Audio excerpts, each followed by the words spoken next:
নমস্কার বন্ধুরা, কল্পনার রসনা ঘরে সবাইকে স্বাগত। এঁচোড় দিয়ে ছোলার ডাল, এটা একটা সাবেকি রান্না। এটা তোমরা কম বেশি সবাই ভালো বানাতে পারো।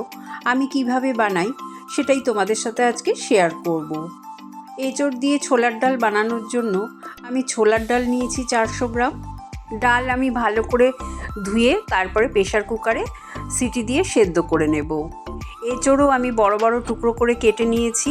এঁচোড়গুলোকে নুন আর হলুদ দিয়ে দুটো সিটি দিয়ে সেদ্ধ করে নেব। গ্যাস অন করে কড়াইতে সর্ষের তেল দিয়ে দিলাম।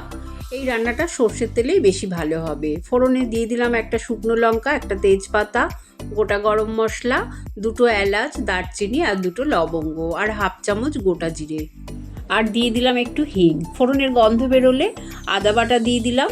একটু নাড়াচাড়া করে জল ঝরানো সেদ্ধ করা এঁচোড়গুলো দিয়ে দেব। এঁচোড়টা দিয়ে একটু নাড়াচাড়া করে দিয়ে দেবো একটা বড় সাইজের টমেটোটা আমি ছোট ছোট করে কেটে রেখেছি। টমেটো দিয়ে দিলাম, একটু নুন দিয়ে এবার ভেজে নেব। এঁচোড়টা যখন হালকা ভাজা ভাজা হয়ে যাবে আমি দিয়ে দিলাম এক মুঠো নারকেল কোড়া, আর এখানে 5টা কাঁচা লঙ্কা দিলাম, হাফ চামচ হলুদ গুঁড়ো, হাফ চামচ লঙ্কার গুঁড়ো, হাফ চামচ জিরে গুঁড়ো, আর দিয়ে দিলাম হাফ চামচ চিনি।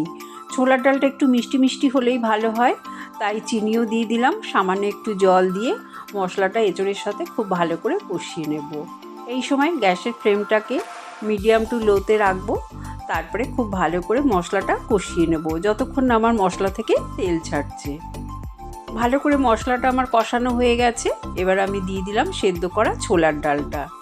ছোলার ডাল গোটা গোটা থাকবে, অথচ সেদ্ধও হবে।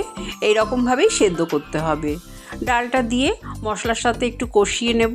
তারপরে আমি এক বাটি গরম জল দিয়ে দিলাম। গরম জলটা দিয়েও নাড়াচাড়া করে এই সময় একটু স্বাদ অনুযায়ী নুন দিয়ে দেব।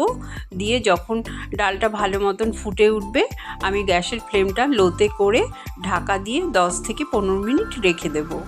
আর মাঝে মাঝে কিন্তু ঢাকনাটা খুলে একটু নেড়ে দেবো, কারণ ছোলার ডাল কিন্তু নিচে লেগে যাওয়ার সম্ভাবনা থাকে।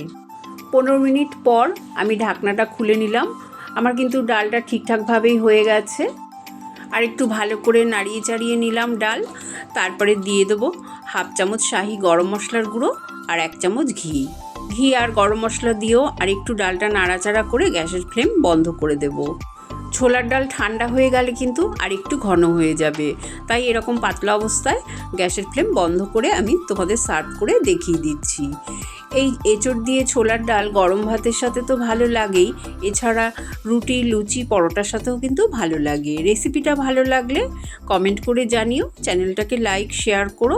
নতুন বন্ধু হয়ে থাকলে সাবস্ক্রাইব করো। সুস্থ থেকো, ভালো থেকো। ধন্যবাদ।